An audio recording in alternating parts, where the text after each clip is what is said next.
Hello Summoners, welcome back to another ProGuides video. My name is Nathan Ng, and today we'll be talking about our predictions for the 15 most broken champions on patch 12.10. One of the most important things in a constantly evolving game like League of Legends is to be able to adapt with the meta.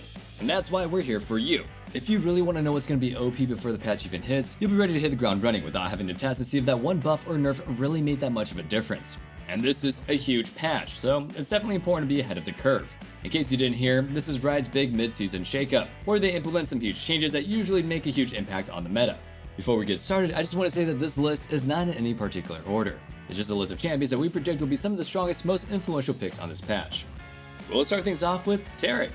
Champs that offer a lot of utility are definitely going to be really strong with these changes, especially those that can cycle through cooldowns pretty quickly. With this passive, Taric can spam heals and get a stun back up over and over again as long as you keep auto-attacking something. Plus, since front-loaded burst damage is a lot less likely to instantly one-shot half your team now, you'll have more of a window to actually get off your ults in fights. He's got a bit of a learning curve, being one of the hardest supports to actually master, but once you do, he's definitely worth the time spent. Whether you're trying to learn to abuse the broken champions on this list, or how to really deal with them when you end up on the wrong side of the matchup, if you really want to speed up the process, you should check out ProGuides.com. We have courses from all your favorite streamers and pros like Core JJ, Afromoo, and Xmithy to really help you understand how to play your role. And if you want a more personalized experience, we have coaches available 24/7, ready to help you guys become the best. Our coaches are top-tier players that have spent years climbing the solo queue ladder, and they're ready to share everything that they've learned with you. Now let's get back on topic, shall we? The second champion that we predict will be super strong is Vladimir. He's already been doing super well this season, especially after the last buff that Riot gave him for whatever reason. Vladimir is another champion that does super well in extended fights, since he's basically a drain tank with his high healing and super low cooldowns. For that exact reason, Swain also makes the list. The newly updated Swain is already doing super well, and the only time that you have issues with him is if the enemy team can burst you down right at the start of the fight. With lower damage, that's gonna be happening much less often, and you'll be able to play up the demonic drain tank fantasy. Don't quote me on this, but I think you'll probably be better off going with much more AP heavy builds, rather than building like an AP bruiser after your core items. I think Yorick is already a pretty slept on champion, but after this patch, he may end up being one of the very best top laners in the game. Yorick's only weak point in the game is pre-6. Once he has his ultimate, he becomes a massive lane bully, being basically unbeatable for almost all other melee champions. Higher durability means safer laning phases, so champions that take a few levels to come online will be doing a lot more so consistently. Also later on into the game, he's going to be a lot stronger in the side lane. He's another champion that basically never loses fights if you can't burst him down right away. Another support making the list is Janna. Champs that rely purely on healing and shielding to be useful are still going to be strong, but as we touched on with Taric, the real shining stars will be the utility heavy champions. Janna's ability to block engages and disengage fights make her one of the top contenders in that category, so we think she'll continue to be one of the top OP tier picks. Up next, we have Vayne. Riot has mentioned some blanket buffs and nerfs to increase durability, while lowering healing and shielding to compensate, but they've said nothing about going after champions with percent HP damage. So Vayne's damage output is going to remain super high in a new stat adjusted meta. Also, she's another champion that's going to be benefiting a lot from the safer early laning. Vayne's already relatively easy to get through laning phase with, since she has mobility and a way to disengage with Condemn, but still, slip-ups happen. Now taking less damage means that you're not going to just instantly lose the lane after a single mistake. I think Vayne's W is going to need a nerf pretty soon, but until they do, abuse her. I'm pretty sure she's going to be the best marksman in the game overall. Just like Vayne, Fiora's propensity for dealing a ton of damage off base percentage true damage means that she'll very likely be insanely strong.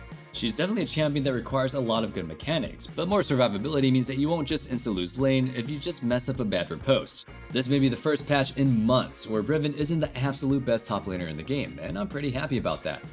Everybody, just bear in mind that while we're pretty confident in most of the champions on this list, some of them are definitely going to be more guesstimates.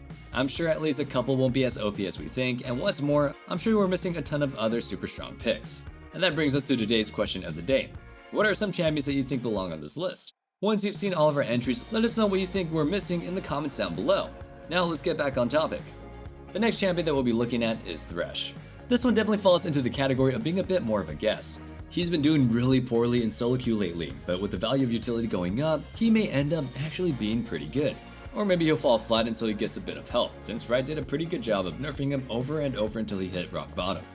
On the topic of utility, Ashe is probably going to be an insanely strong pick. She's already a pretty strong, albeit underpicked champion, but that should change after this patch goes live. Her damage is already pretty comparable to other hyper carries, but most hyper carries don't come with permanently slowing auto attacks and one of the best engage tools in the game.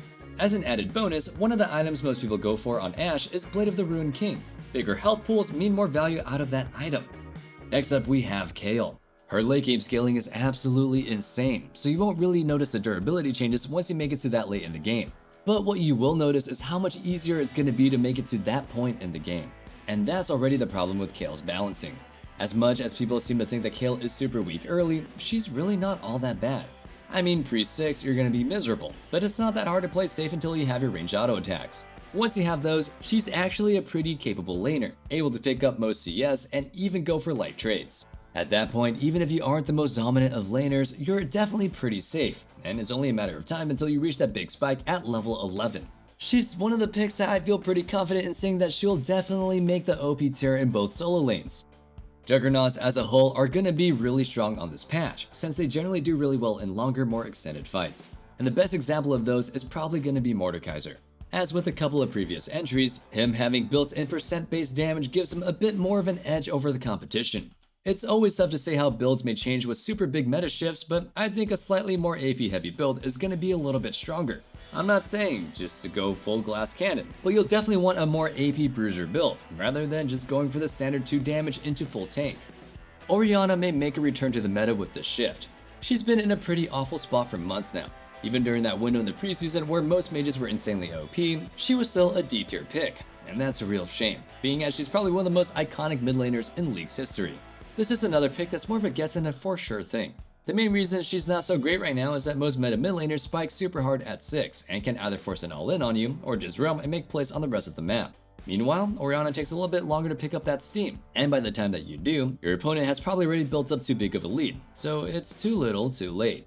So more consistently getting to actually scale, and her providing a good amount of utility, means that hopefully we'll be seeing her return as a top tier pick, or at least a viable one. Another mid laner I'm a bit more sure of is Malzahar. This guy is already decently strong, but his one big weakness is the very early stages of the game. While most people think Malzahar is kind of a mindless champion that just instantly neutralizes lane, that isn't true in the first few levels. His E doesn't do much damage to them, and his void lanes are easily one-shottable by most opponents. Now with less volatile laning phases, you'll be able to much more reliably get to that point of the game where you can just outplay opponents with the R button. Scaling laners aren't the only ones benefiting from this. With less games snowballing so hard out of control, it's not nearly as important to pick junglers that have a lot of presence early. This could lead to a lot of junglers becoming strong, specifically tanks and hard farming carries. But the ones that we think is going to be for sure OP is Fiddlesticks. He's already doing super well, and with the excessive amount of damage that he puts out, you won't even really notice the changes once you make it to 3+ items. You'll just be able to do so more reliably. Finishing off our list, we have Lulu. She's still a pretty popular pick, but her win rate has fallen off in the past couple of patches as the gap between her and the other enchanters widen. But with the new patch, healing and shielding is going to be brought down a bit, so the huge utility that she provides is going to be a lot more valuable. This could very likely give her an edge over the other enchanters that lean more on the sustain that they provide.